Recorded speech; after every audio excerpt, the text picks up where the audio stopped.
Hello YouTube, welcome back to another video. I am actually on time right now. I'm sorry, I just got through eating some Cheez-Its. Yes, it has been a week since my last video, so now I am actually on time. I'm trying to do this once a week. We'll see how this continues to go. So today's video, I actually wanted to talk about shadow work. Shadow work was something that I didn't know about until very recently, maybe around like a year or two ago. I used to hear about it and I was like, well, what the hell is that? I don't really understand it. So I am here to explain a little bit to you how it works and how it can actually benefit you in your spiritual practice. So shadow work is something that you definitely want to make sure that you take care of for sure. So what is shadow work? What is the shadow? What exactly is it? So your shadow is basically the qualities about yourself that you may not actually like. They can be viewed as bad. And basically this is something most of the time that you built up due to trauma. It could be through childhood trauma, adulthood trauma, certain things that have caused you to act differently. And some of these are rather easy to come about when you really think about it and ask yourself some questions, but some of them are actually mirrored from other individuals, right? So for example, so if you're a kid and when you're a kid, you were crying out in the middle of a store somewhere and you were upset because you hurt your foot or something like that. And then your mom was like, shut the hell up, be quiet, don't say anything. This can actually build up something within yourself that'll turn you into a person that says like, okay, well, apparently the way that I feel, my emotions don't matter due to this type of experience in your childhood.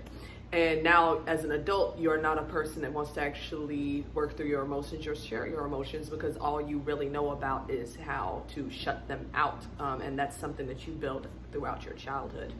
So with certain things, sometimes they can come up. I know that astrologically, if that's a word, sometimes you can have things that come up that'll actually make you look more into your shadow, and sometimes they are mirrored. So what I mean by mirrored is there may be certain qualities about an individual that you may not like, right? Sometimes, of course, I'm not talking about like people just genuinely being assholes and you don't like them. Sometimes it could be certain things where, for example, I used to know someone that kind of did not like people that seemed overly confident. It's not the case that they really hated these individuals because they were overly confident. It was really the fact that they hated it because they wished that they had that quality in themselves. Sometimes you can have situations where you look at a person and you're like, why the hell are you so selfish? Sometimes you have to ask yourself, okay, why am I dealing with an individual like this? Are these certain qualities that I actually carry around myself that I need to work on? Another thing is you want to ask yourself, how can the shadow work actually benefit you? So I'm gonna actually just use myself as an example for certain things that I actually experienced in my childhood and how they have come out as a shadow trait in my adulthood, okay? So for example, some of you may know that I actually write books and I actually do artwork, right? Now in my childhood, I started writing when I was around 9 or 10 years old. The first book I ever wrote was when I was 9 or 10 years old. So what ended up happening was when I was in 4th grade, of course that meant I was like, what, 9 years old or some shit. When I was 9 years old, I actually had went to the movies with my dad and I ended up seeing Spy Kids as a trailer for a movie, right? So as a kid, you don't know anything about plagiarism or anything like that, right? So, you know, you kind of just play off what information you know, because the first way that I started writing was actually writing about characters that had already existed. So whether it was characters from Charmed, characters from video games such as Soul Calibur and things like that, I would write about those characters because they were already made and then I could actually put them in situations that didn't already exist in the storylines that they were in, right? I know that was a long drawn out thing, but let's keep going. So basically what ended up happening is that I used to actually love presenting my work to the class all the time.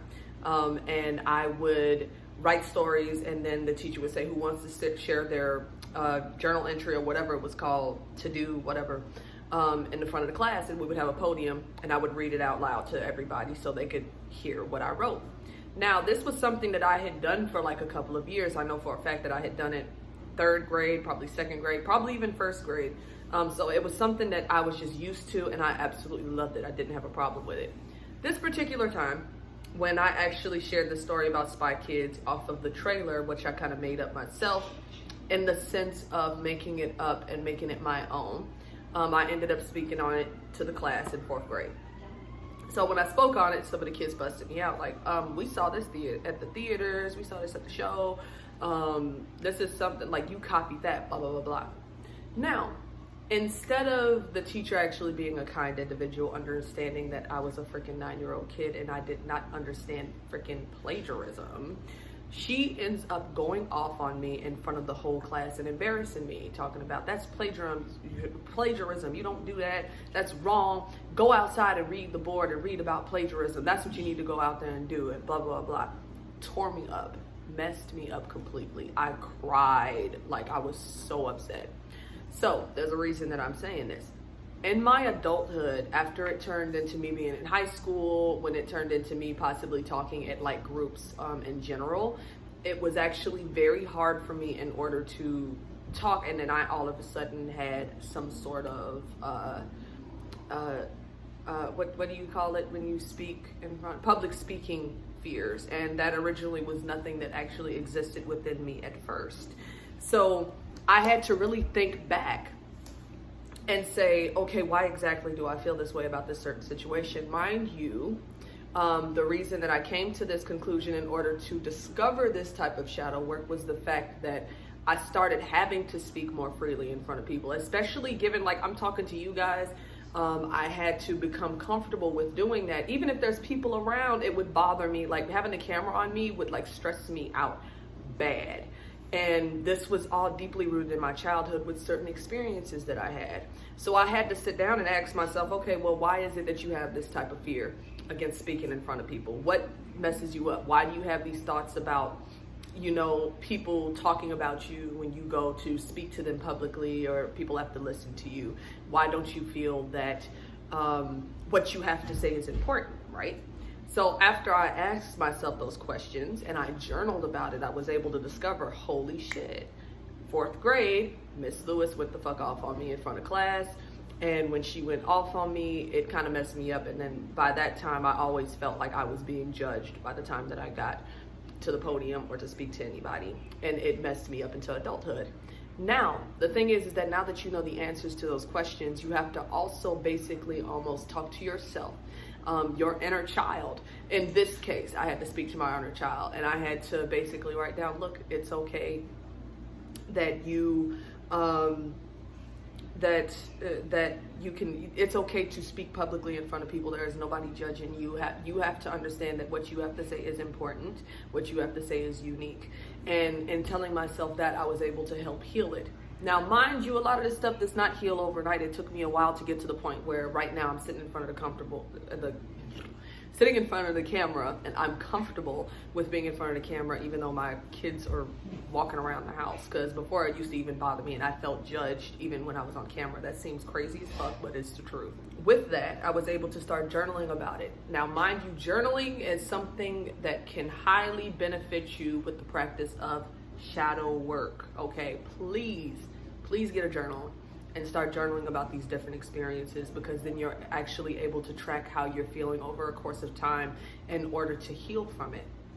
Now, of course, like I said, there are some things that may be seen as bad. I say bad in quotation marks because things are kind of just things, and we try to give like a black and white to everything. And you know, it's just the case that it's something that's built up in your ego over time from certain experiences. So sometimes it can be certain things, like maybe it's the case that you end up being very defensive all of the time about everything, okay? I'm just using this as an example because of certain people that I've met, right? So there are certain individuals that are very defensive in their lives. For example, there was somebody that I had met, and it seemed like whenever you said anything, it didn't necessarily have to be bad. You would go, well, you went and you did this. And they would get super, super defensive. I didn't do anything like that. What the hell are you talking about? Blah, blah, blah, blah. I didn't do nothing. And they would blow up. The thing was, the whole reason that they were blowing up in their life, and I later found out, was due to the fact that they came from a really traumatic childhood. And they were used to always being accused for everything and getting in trouble for these things. And these were individuals that were not believed enough in their childhood. So when their mom said, you broke the vase, and they were like, Mama, I didn't break the vase. They're like, yes, the fuck you did. You broke the vase, blah, blah, blah, blah. Go to your room. So this turned into an adult that always was defensive because they always thought that they were going to get in trouble for things. You have to really dig deep and try to understand it and ask questions. Look at some of the things that you don't like about yourself. Shadow work causes you to look at things that you don't really like about yourself. And the thing is that it's not necessarily to get rid of it, it's to embrace it and to help heal. Once you are aware of it, you can start to correct the situations. Let's say you are that person that is super defensive whenever somebody says anything or tries to accuse you. You're able to go, you know what? I know I didn't do it. They said that I did it, but I know that that's not true. So take that step back and you can say at once, look, I didn't do anything. And learn to try to control the anger within, because anger is within you, it's not outside of you. Anger is always having to do with you and how you feel internally. And when you start to do that, you're going to start healing from those situations. But you also got to talk to yourself. You have to, people be saying it's crazy to talk to yourself. You have to talk to yourself. You believe yourself before you believe anybody else. That's why it's very important to work up here on this, because it's the more that you talk to yourself and you minister to yourself, you are able to help heal yourself. So you have to be able to talk to yourself and tell yourself those positive things, right? But yeah, that's basically it with the shadow work.